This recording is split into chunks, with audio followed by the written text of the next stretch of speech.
오늘 여러분과 함께 살펴보고자 하는 하나님의 열심히 빚어낸 사람, 우리 9번째 시간은 가나나인 시몬이라고 하는 우리 예수님의 12제자들 중에 한 분을 여러분과 함께 나누고자 합니다. 인터넷에서 찾아보니까 가나나인 시몬을 이렇게 표현한 그림을 본 적이 있습니다. 가나나인 시몬입니다. 여러분, 이 시몬이라고 하는 이 이름은 예수님의 12제자들 명단 가운데 기록이 되어 있는데, 마태복음과 마가복음 그리고 누가복음에서 가나나인 시몬을 발견할 수가 있습니다. 여러분, 예를 들어서 마태복음 10장 4절에 보면 가나나인 시몬 및 가룟 유다 곧 예수를 판 자라라고 하는, 여기에서 찾아볼 수가 있고요. 마가복음 3장 18절에 보면 또 이렇습니다. 또 안드레와 빌립과 바돌로메와 마테와 도마와 알페오의 아들 야고보와 및 다데오와 가나나인 시몬이며 라고 하는, 여기에서도 가나나인 시몬을 우리가 발견하게 됩니다. 여러분, 성경 가지고 계신 분들 계시면은 여러분 마가복음 3장 18절 한번 찾아보시겠습니까? 여러분 성경책으로 한번 확인할 것이 있겠습니다. 마가복음 3장 18절 한번 보시기 바랍니다.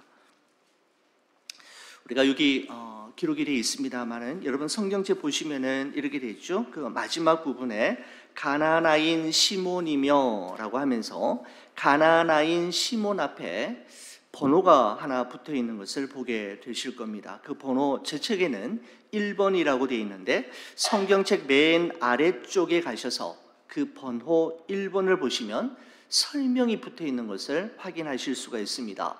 제가 가진 성경이 이렇게 되어 있습니다. 아람어에서 온 말로 열심당원이라는 뜻이다 라고 하는 설명이 각주로 붙어져 있는 것을 볼 수가 있습니다. 여러분, 이런 설명은 마태복음에서도 동일하게 기록되어 있는 것을 볼 수가 있습니다. 우리가 지금 보고 있는 개역 개정 성경에는 가나나인으로 표현이 되어 있고, 우리가 예전에 함께 보셨던 개역 성경에는 가나안인이라고 하는 말로 표기가 되어 있는데, 이 두 단어는 모두 다 아람어인 칸안이라고 하는 단어에서 온 것으로 뜻은 열심당원이라고 하는 뜻을 가지고 있습니다. 여러분, 바로 이 열심당원에 대해서는 제가 조금 이따가 다시 한번 설명을 드리고요. 여러분, 이 시몬이라고 하는 이름이 또 등장하는 곳이 있는데 누가복음입니다. 누가복음 6장에 보면 바로 마지막에 좀 다른 설명으로 시몬이라는 이름이 나오는데 셀롯이라는 시몬과 라고 하는 이 내용입니다. 혹시 여러분 성경책 다시 한번 확인해 볼까요? 누가복음 6장 15절 한번 찾아보시기 바랍니다. 누가복음 6장 15절 말씀도 한번 찾아보시겠습니다. 여러분 맨 마지막 부분에 보시면 셀롯이라는 시몬과 그 앞에 번호가 하나 붙여져 있는 것을 확인하실 수가 있고요. 성경책 맨 아래쪽으로 가서 그 번호, 제 책에는 1번이라고 되어 있는데 해당되는 설명을 보시면 어떻게 되어 있습니까? 열심당원이라고 하는 의미를 가지고 있다. 셀롯이라고 하는 말이 바로 열심당원이라는 뜻이죠. 영어로는 jeer라고 하는 표현을 쓰고 있는데 열심, 열정이라고 하는 뜻이 바로 셀롯이라고 하는 단어의 의미라고 할 수가 있겠습니다. 여러분, 이 가나안인 시몬 그리고 셀롯이라는 시몬이라는 이름이 성경 또 한 곳에서 찾을 수가 있는데, 여러분 사도행전 1장 13절의 말씀입니다. 사도행전 1장 13절에 보면 이렇게 되어 있습니다. 마지막 부분에 보면 셀롯인 시몬, 야고보의 아들 유다가 다 거기 있어 라고 하는 것을 볼 수가 있습니다. 여러분 그 사도행전 1장 13절에도 보면 그 셀롯인 시몬이라고 하는 이 표현 앞에 번호가 하나 붙어져 있습니다. 저에게는 번호 2번이 붙어져 있는데 성경책 맨 아래쪽으로 가게 되면 셀롯이라고 하는 것이 열심당이라고 하는 해설을 덧붙이고 있는 것을 볼 수가 있습니다. 자, 여러분 한번 보십시오. 성경은 가나나인 시몬, 예수님의 12 제자들 중에 한 사람인 이 시몬이라는 사람을 소개하면서 이구동성으로 어떤 표현을 쓰고 있느냐 하면 시몬은 열심당원이었다라고 하는 표현을 모두 다 함께 표현하고 있는 것을 보게 됩니다. 열심당원, 열심당 소속에 있었던 사람인 시몬이라고 시몬을 소개하고 있다라는 말씀입니다. 여러분, 제가 신학교에서 공부할 때 많이 다루었던 인물 중에 한 사람이 누구였냐면 유대인의 유명한 역사가인 요세비우스라고 하는 사람이 있었습니다. 바로 이 사람인데요. 요세푸스, 플라비우스 요세푸스라고 하는 사람이 있었는데 유대인 역사가로 아주 유명한 사람이죠. 이 요세푸스의 이야기에 의하면 예수님 당시의 유대 사회에는 4개의 파벌 집단이 있었다라고 소개하고 있습니다. 그 첫 번째 집단이 무엇인가 하면 바로 바리새인들로 구성된 바리새파라고 하는 파벌 그룹 집단이 존재했죠. 바리새라고 하는 말은 분리된, 구별된, 그래서 바리새인이라고 하면 구별된 자라고 하는 의미를 가지고 있습니다. 여러분, 예수님께서 사역하셨던, 활동하셨던 1세기 초에 이스라엘은 로마의 지배를 받았지 않습니까? 그리고 그리스 헬라 문명으로 인해서 여호와 하나님만을 신앙하는 유일신 신앙이 점점 희석되고 탈색되어져 가는 그런 분위기였습니다. 이런 세속화의 분위기에 저항하면서 이 바리새파인들을 중심으로 해서 모세오경의 말씀을 문자 그대로 지키고 유대인들의 정체성과 그들의 고유 문화를 그대로 고수하려는 이들이 있었는데 바로 그들이 바리새인이라고 불렀고 바리새인들이 구성되어 있는 집단을 바리새파라고 불렀습니다. 우리가 일반적으로 많이 들어온 랍비, 대부분의 랍비가 이 바리새파 출신으로서 아주 성경에 정통했던 아주 성경 박사들이 바로 이 바리새파라고 할 수가 있죠. 이 바리새파라고 할 때 놓칠 수 없는 하나의 지점이 있다면 그것은 로마인들에 의해서 예루살렘 성전이 완전히 불타버리고 무너지게 되자 예배를 드릴 수 없는 유대인들의 공간, 예배를 드릴 수 없게 되자 이 바리새파, 바리새인들을 중심으로 해서 회당, 시나고그가 형성이 되면서 하나님을 예배하고 율법을 가르치는 일들이 지속됨으로써 여호와 유일신 사상을 계속해서 전승해 갔던 이들, 바로 시나고그를 처음으로 만들었던 이들이 바로 바리새파라고 할 수 있습니다. 성경에 등장하고 있는 대표적인 바리새인들은 우리가 잘 알고 있는 사도 바울이 아주 대표적인 사람이죠. 또 한 사람은 니고데모라고 하는 사람입니다.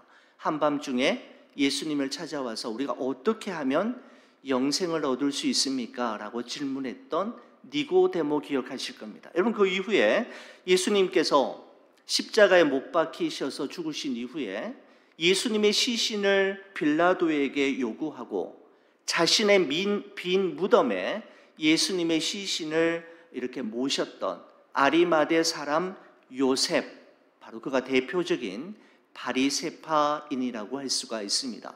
여러분, 이 세 사람을 제외하고 나오는 모든 바리새인들은 주로 예수님께 책망을 많이 받았던 것으로 우리가 신약 성경을 통해서 확인할 수가 있습니다. 두 번째 파벌은 사두개인들을 중심으로 한 사두개파입니다.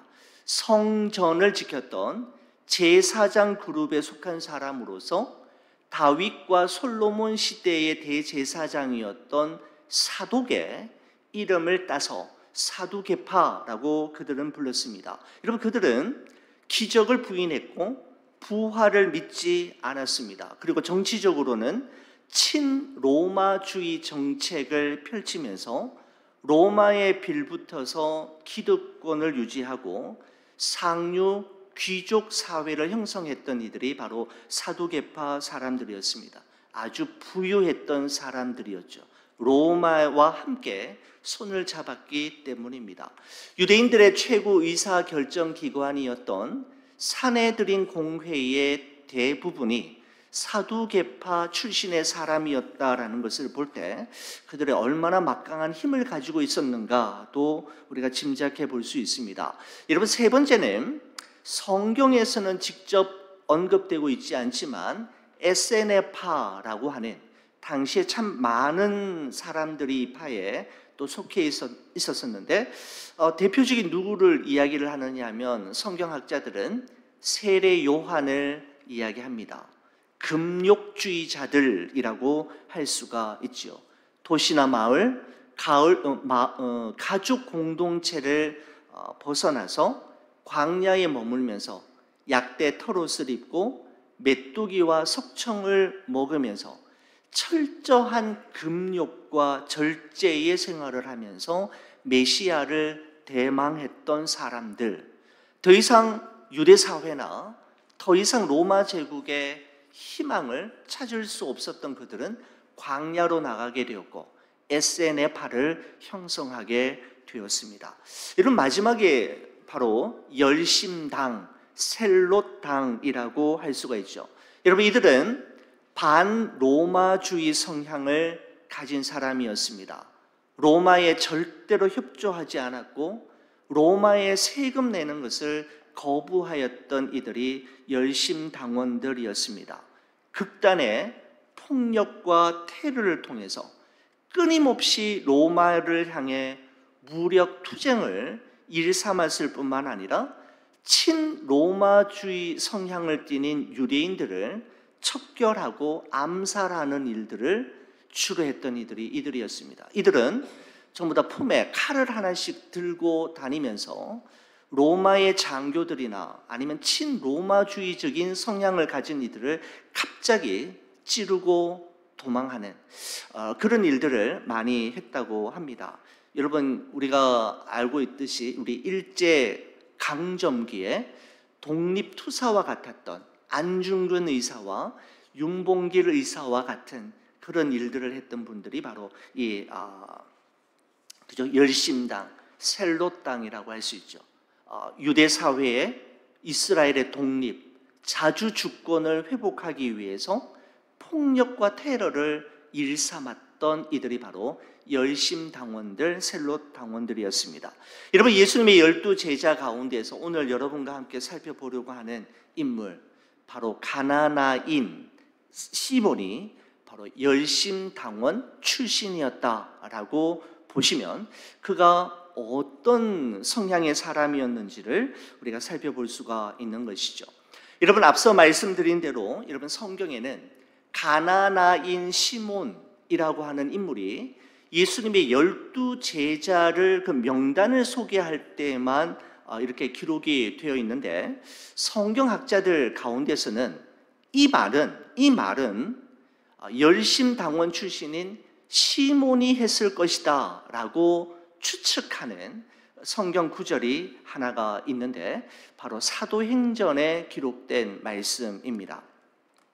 여러분, 3일 만에 부활하신 예수님께서는 40일 동안 이 세상에 머무시면서 자신의 부활을 제자들에게 알릴 뿐만 아니라 하나님 나라에 대해서 설명하셨습니다. 여러분, 이때의 상황을 사도행전 1장 3절은 이렇게 이야기하죠.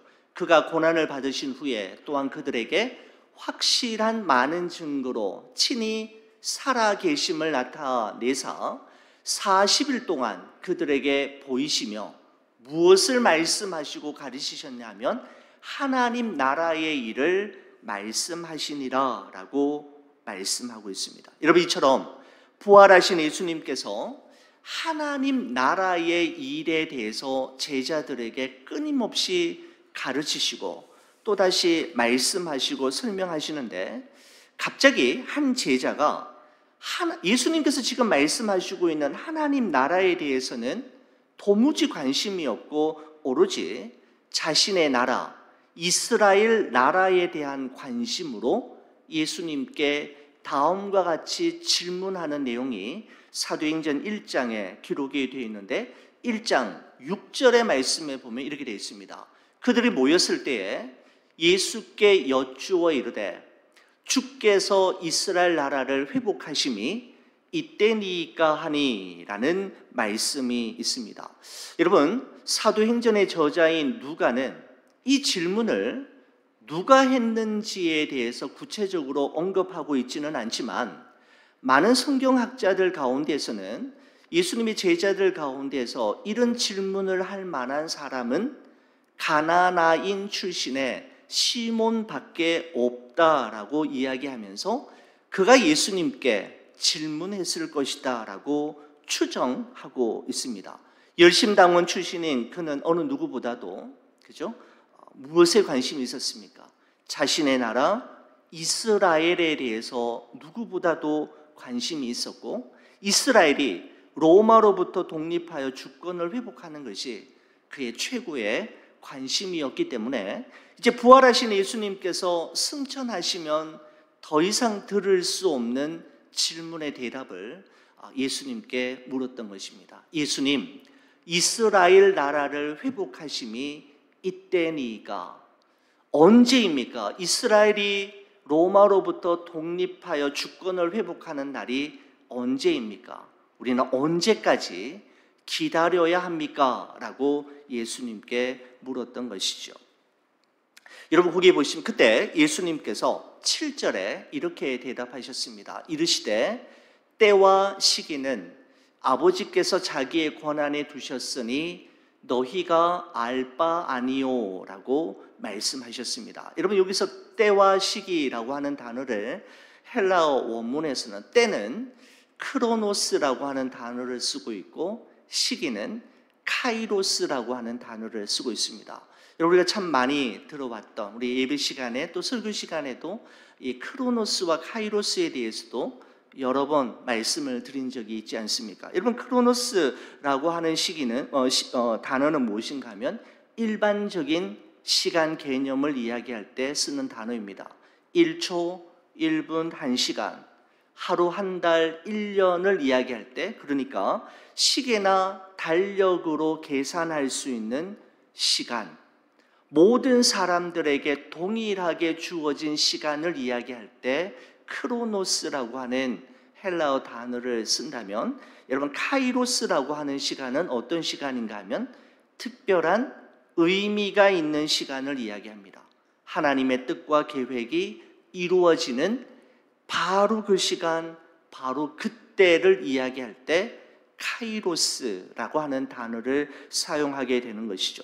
여러분 그래서 예수님께서 이스라엘 민족을 이스라엘을 회복시키는 때가 언제입니까? 이때입니까? 라고 이 시몬이 질문했을 때 예수님께서 이렇게 말씀하셨다는 거죠.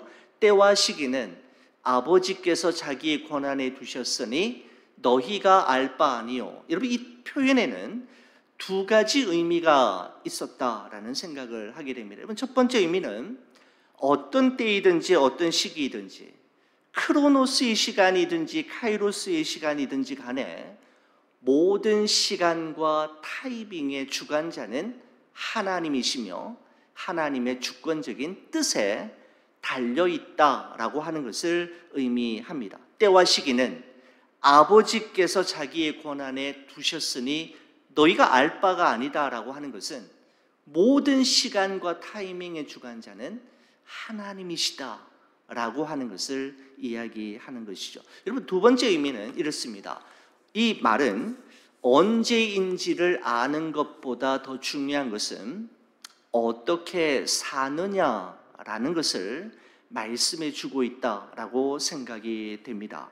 여러분 그렇다면 어떻게 예수님은 제자들이 살기를 원하셨을까요? 8절에 보시면 이렇습니다. 오직 성령이 너희에게 임하시면 너희가 권능을 받고 예루살렘과 온 유대와 사마리아와 땅 끝까지 이르러 내 증인이 되리라 하시니라 라고 말씀하고 있습니다. 그러니까 이스라엘 나라의 회복의 때는 하나님의 때에 하나님의 섭리와 경륜에 따라 이루어질 것이기 때문에 그것은 하나님께 맡기고 너희의 소관이 아니고 너희는 이제 복음의 증인이 되어라.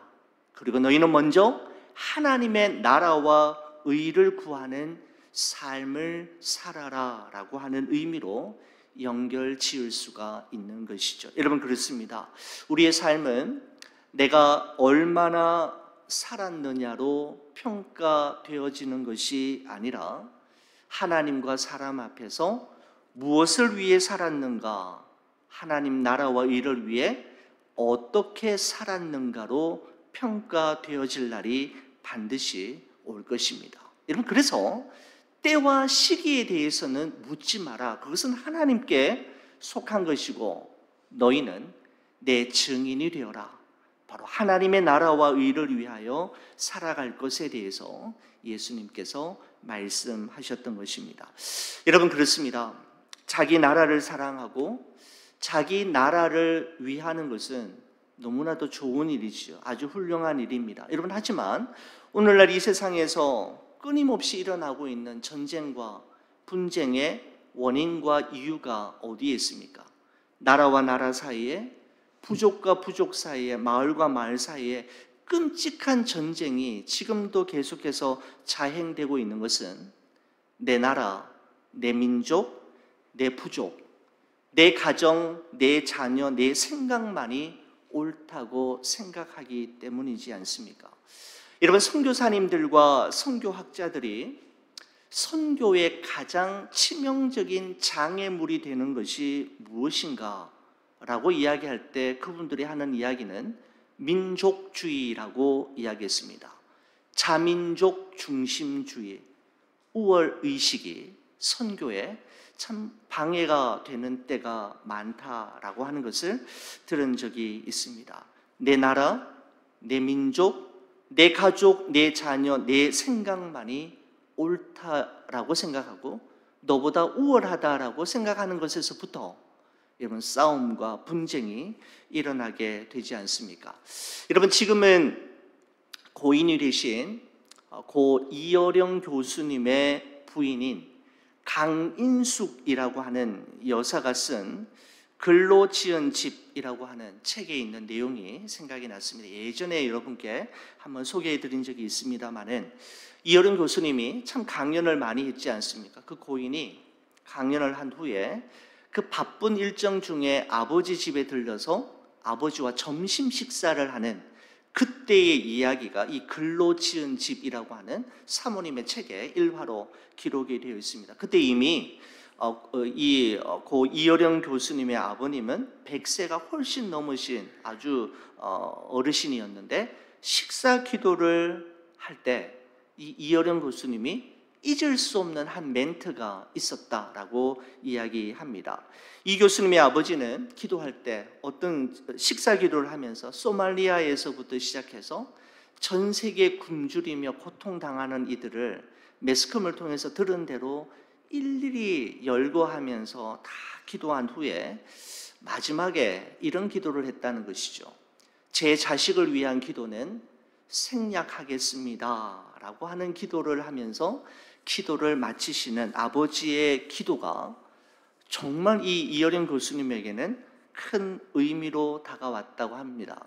여러분, 그때만 해도 이 이어령 교수님은 철저한 무신론자이었기 때문에 아버지 기도에 대해서 그렇게 크게 관심도 없었고 하나님의 존재에 대해서도 그렇게 큰 의미를 두지 않았는데 이어령 교수님의 마음을 움직였던 아버지의 기도는 바로 이것이었다는 것이죠. 자식을 위한 기도를 생략한 바로 그 지점이 자신의 마음을 움직이는 지점이 되었다. 하나님께 기도하지 않고 생략했던 그 기도를 하나님께서는 오히려 들어주셨고 결국 그 아버지의 기도에 의해 그는 하나님께로 돌아오게 되었다라고 하는 말이 그 이어령 교수님의 부인이 쓴 글로 지은 집에서라고 하는 책에 기록되어 있는 것을 볼 수가 있습니다. 여러분, 이 짧은 그 이어령 교수님의 아버님의 기도를 보면서 우리는 이렇게 적용해서는 안 될 것 같아요.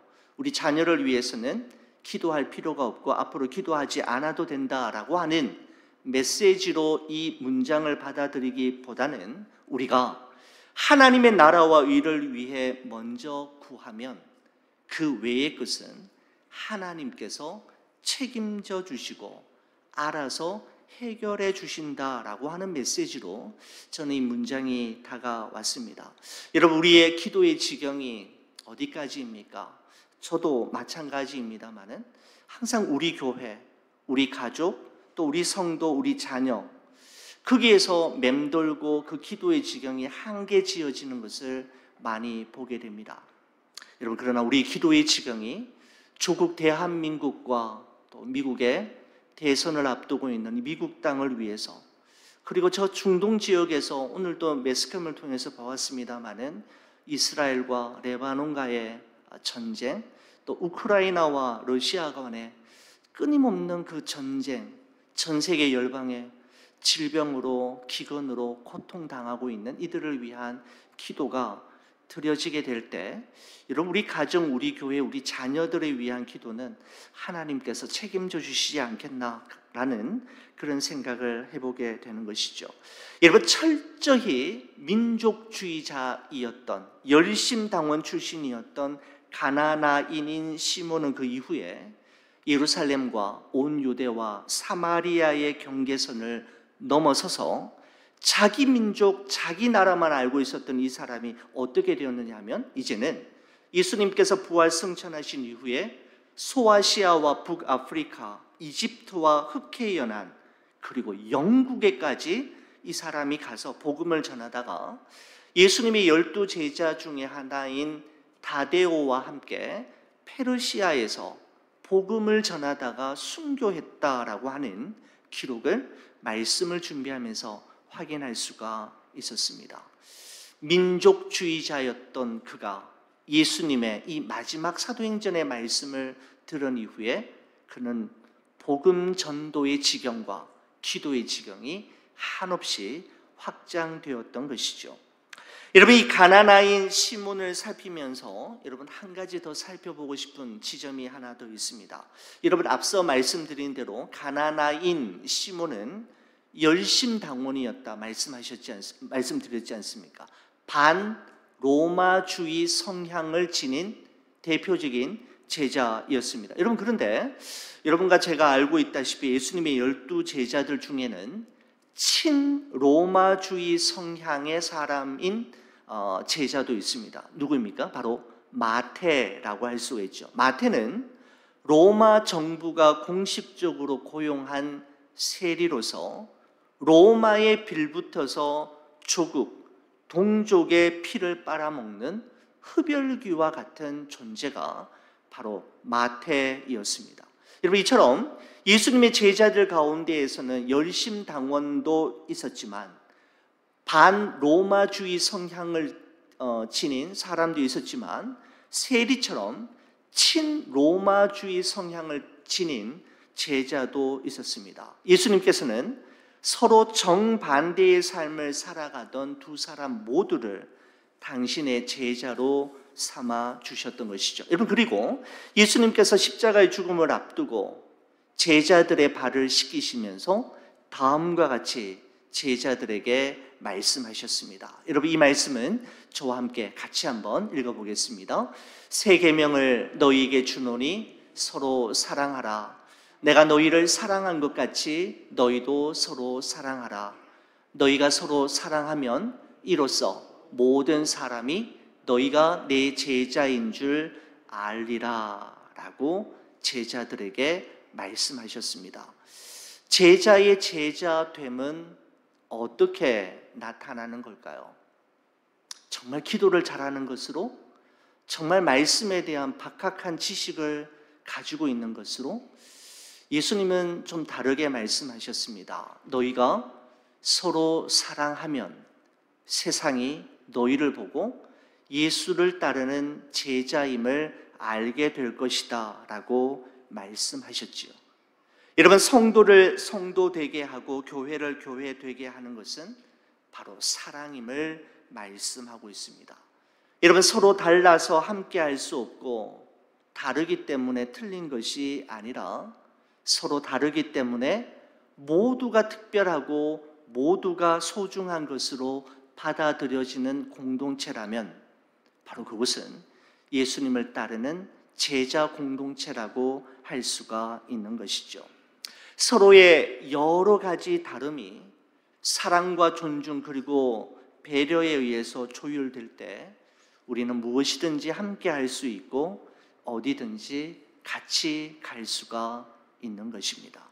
바로 예수님의 제자들 마태와 가나나인 시몬은 서로 다른 성향의 서로 다른 이념을 추구하는 사람이었지만 예수 그리스도 안에서 그들은 하나가 되어 놀라운 일들을 행하게 되었던 것입니다. 여러분, 우리 교회도 서로의 다름을 인정하고 또 서로 존중하고 배려하고 사랑함으로 하나님께서 우리 교회에 맡기신 크고 놀라운 일들을 한 마음이 되어 잘 감당하는 믿음의 공동체, 제자 공동체가 되기를 우리 주의 이름으로 간절히 축원을 드립니다. 우리